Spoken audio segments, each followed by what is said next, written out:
There are many threats that modern civilization faces today. The rampant alienation, isolation and apathy that the average human being in the Western world faces on a routine basis could lead to large-scale social breakdown, increased violence, homelessness and poverty. Climate change has the potential to wipe out ecosystems and food chains that we all depend on to survive, whether we want to believe that or not. With potentially devastating nuclear weapons that have the capability to indiscriminately wipe out giant populations of human beings and animals, the end of our species as we know it could very plausibly be just a few clicks away, and average working men and women have had no part in this at all. For years on end, the political establishment and the mainstream corporate media have drilled it into our skulls that these issues can just go away at the flick of a switch. Massive private companies are destroying our environment. Hey, let's just pass a law that says they can't do that. Problem solved. Governments are accumulating devastating weapons of mass destruction. Hey, let's just pass a law that says they can't do that. Problem solved. Some ordinary people are feeling so disconnected from their communities that they turn to psychoactive substances to try to escape from it all. Hey, let's just pass a law that says they can't do that. Problem solved. But these problems haven't been solved, have they? Not in the slightest. Instead of looking to find the root cause of the multiple social ills in our society, we try to just get rid of the symptoms alone, to absolutely no avail.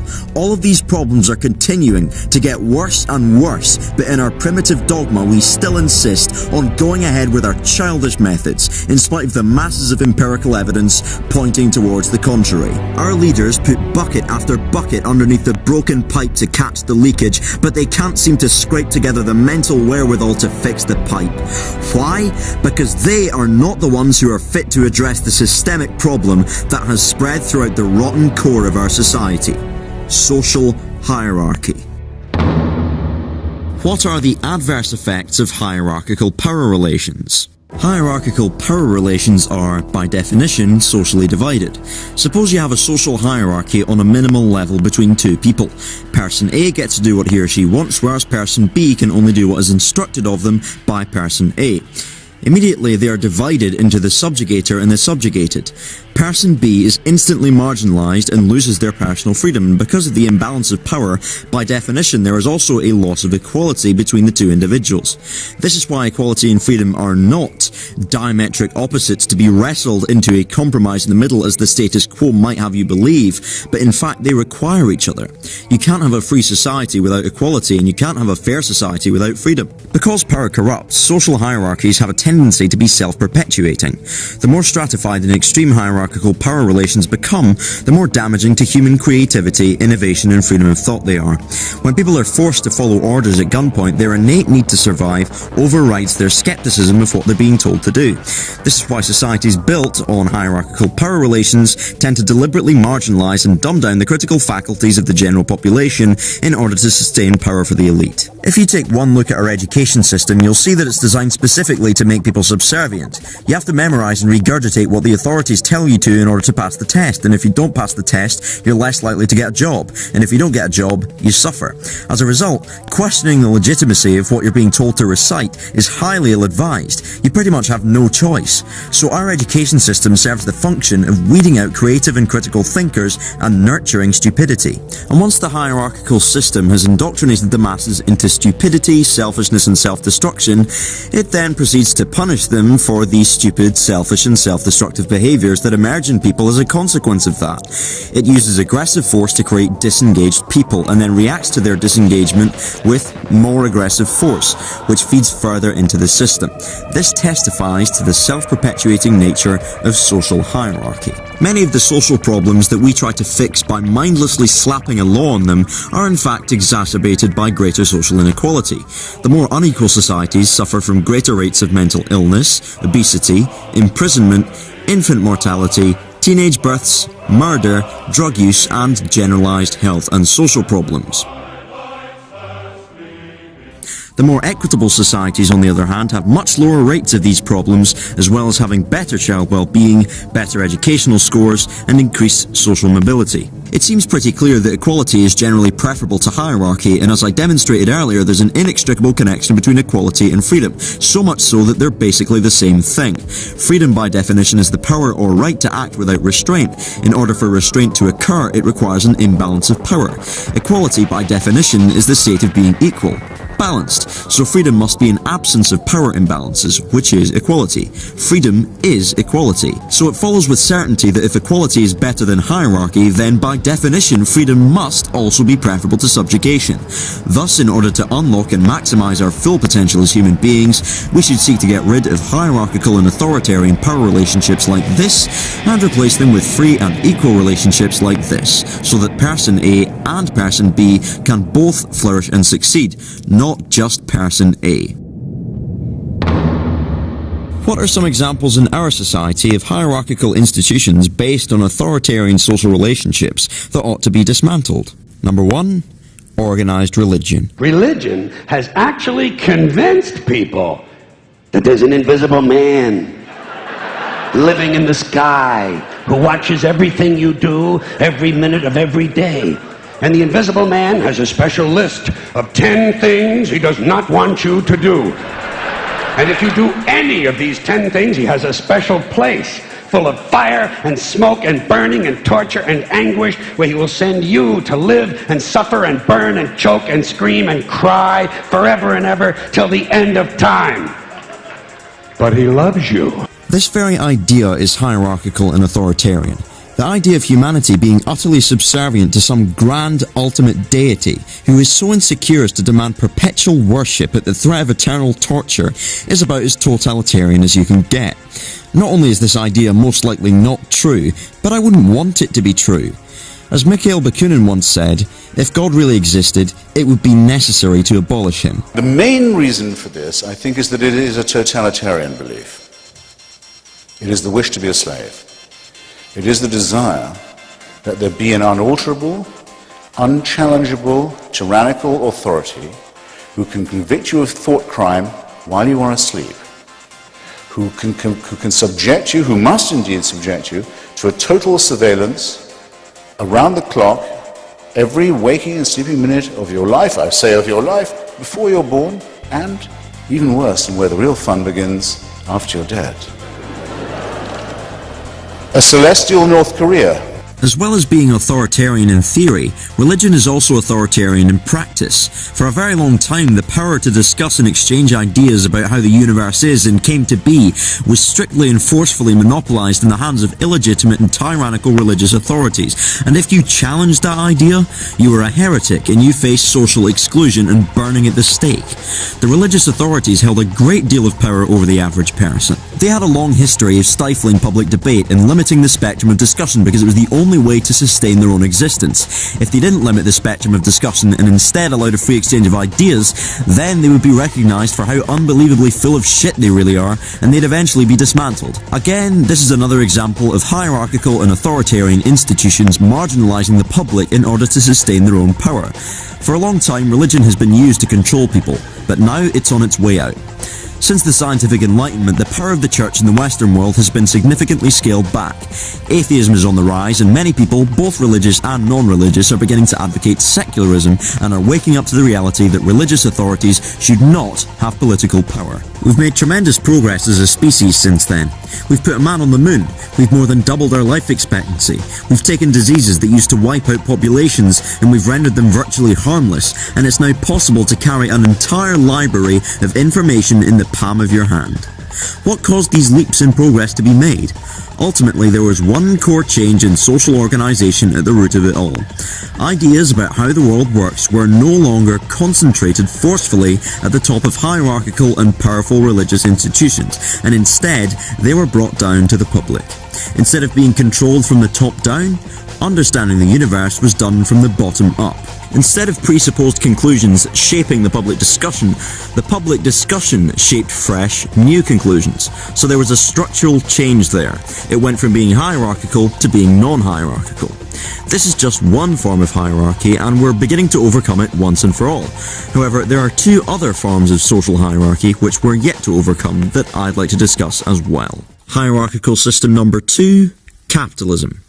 Socialists on the left, generally speaking, agree on the sort of society they want to arrive at, but the means to achieving such a society is quite heavily disagreed upon.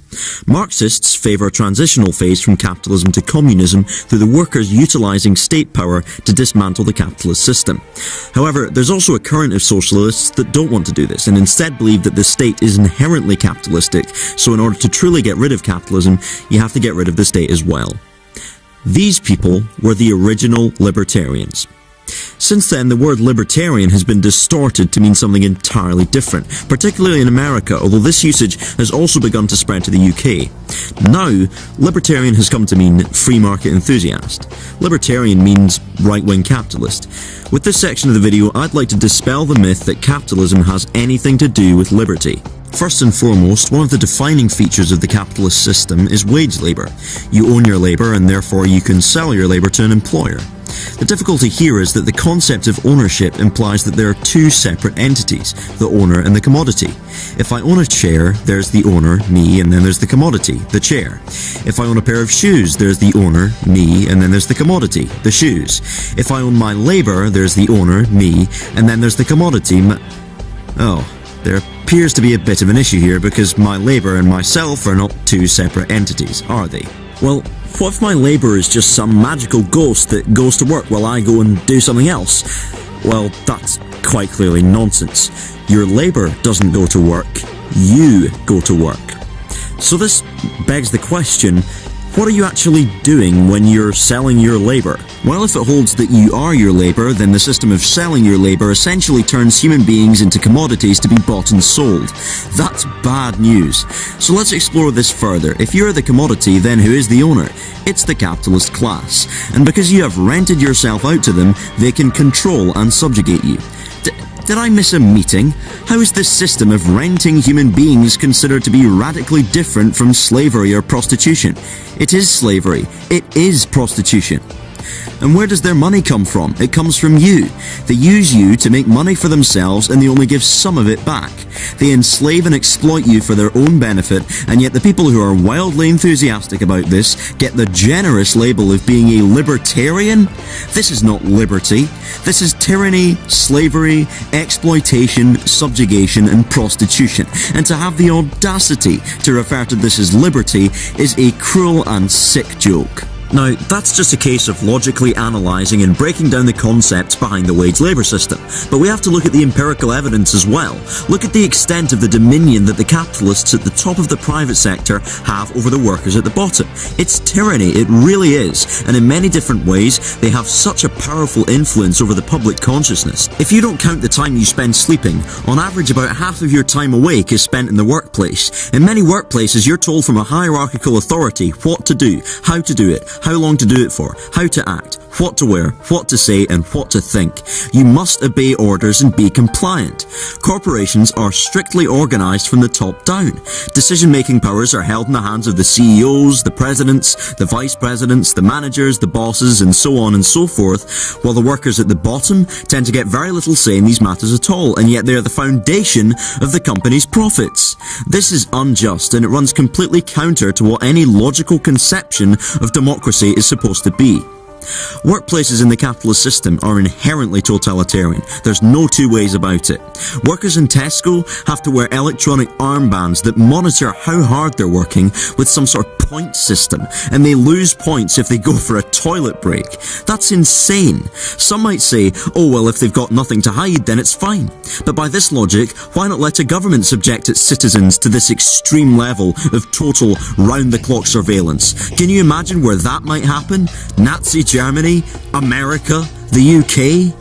Everyone is set against each other and they are treated as though they are mindless, lazy, selfish robots that exist for no reason other than to carry out mundane, mechanical tasks. This is not normal. Human beings are not machines. These hierarchical corporations are fundamentally anti-human institutions based on relationships of control and subjugation. That is unacceptable. According to capitalists, inhumane treatment towards workers can be self-regulated out of existence by market forces. The free market will take care of it, they say, by simply boycotting the companies with bad practices. But this is nonsense and will never work in practice, because consumers do not have perfect information, nor do they have perfect reasoning capacities. The trouble is, if you walk into a shop, you will find hundreds and thousands of different products, and each and every product might have lots of different companies from around the world involved in its production. How can anyone be expected to know the business practices of every single one of these companies? You'd be in the shop for fucking hours before you'd even come to a conclusion, and even then you're only as free to act on your beliefs as your wages, which are decided by the capitalists of course, will allow. Fundamentally though, it is profitable for the capitalist class to have a population that are as stupid and gullible as possible. This is where the mass media comes in. In Manufacturing Consent, Noam Chomsky and Edward S. Herman explore the way that the mass media is used by the ruling class and the elites to indoctrinate, divert and distract people from the causes of their own suffering. People are being systematically lied to. The mass media strictly limits the spectrum of acceptable opinion, but allows for very lively debate within that spectrum. This is a very sophisticated propaganda machine, much more so than that of the Soviet Union. The mass media is owned and funded by a mixture of private companies and the government. It's sourced by think tanks and front groups, and it has a constant atmosphere of either misguided fear or just pure distraction. People are having their brains dulled completely with the fucking X Factor and American Idol. This whole system is set up to make people absolutely compliant, stupid and subservient. Again, this is to do with hierarchy. The people at the top of the hierarchy smash critical thinking and creativity in order to sustain their own position. The most infuriating aspect of all of this though is that all of these difficulties, which quite clearly subjugate people and destroy creativity, will be brushed aside by free market capitalists because it's all voluntary, isn't it? Not in any meaningful sense. If you're given a do this or suffer situation, quite clearly it's not a meaningful choice because your critical faculties are overridden by your need to survive. A free society should be based on voluntary action. That is true, but voluntary action is a necessary but not sufficient condition for this. Capitalism subjugates its participants through its authoritarian power relations, and because it assumes endless growth, like a giant, throbbing, cancerous tumour on the face of the earth, if you refuse to participate and you go and live in the woods by yourself instead, at some point, some private owner will come along with some money and you will have nowhere to run. They will not acknowledge you as a human being, and you will most likely be forced off the land. They have the money and power to do that, so why not? So, capitalism subjugates both participants and non-participants. It coerces people both internally and externally. Capitalism is not liberty. It never was, and it never will be. It truly is the antithesis of freedom. Hierarchical system number 3, the state. We often get very big-headed and arrogant about how wonderfully democratic we apparently are in the West, so much so that we like to spread democracy around the world, using brute physical force if necessary, killing hundreds of thousands of civilians, torturing terror suspects without trial, and plundering the Earth's natural resources while we're at it, to line the pockets of the numerous private companies that pay for our politicians to be here. Anyways, where were we? Oh yeah, democracy. Oh, I almost forgot about that. In the UK, our Parliament has 3 components: the monarchy, the House of Lords and the House of Commons. 2 out of 3 of these components, the monarchy and the House of Lords, are completely unelected, and the actions of the House of Commons must be approved first by these 2 unelected components. That's absurd, and these so-called representatives in the House of Commons don't even do what we tell them. This supposed representative democracy that we sing praises about is a total illusion, because the politicians don't represent who votes for them, but who pays for them. He who pays the piper calls the tune. It's the same with politics. Political parties have to campaign if they want to have political power and influence. They need to travel up and down the country, canvassing, making election promises they're never going to keep, making signs and placards, fear-mongering, push-polling, and making leaflets to carry out their mudslinging smear campaigns. All of this requires a fair bit of money. Now, where's that going to come from? Well, members of the public will just voluntarily donate to these parties at will. Fine. But here's the problem. In a capitalist economy, some members of the public are inevitably going to have a lot more money than others, and a class system develops. Political campaigns are financed primarily by the capitalist class because they have the most money. Now, because of this, the politicians, left or right, tend to represent their interests because that's where most of their campaign money comes from. As a result, a mutually beneficial business-government power elite tends to develop. Now, as I've discussed, having a capitalist system tends to result in total top-down tyranny by the ruling class against the workers. So if we're going to have capitalism, we're going to unfortunately need a state to protect ordinary workers from the tyranny that results. But as we've just discovered, the state serves the interests of the ruling class. So, as an institution, the state in a capitalist economy serves the function of being both pro-tyranny and anti-tyranny at the same time, which is a rank contradiction. This internal conflict of interests is the reason why progress in this system tends to be really slow. All of the politicians in the state apparatus, regardless of which party they come from, face a moral dilemma between whether to represent who votes for them or who pays for them. Things go forwards and backwards and forwards and backwards and forwards and backwards again. Regardless of the political will of the public, progress tends to be incredibly stagnant. So, what happens if you use the state to get rid of the ruling class in capitalist society?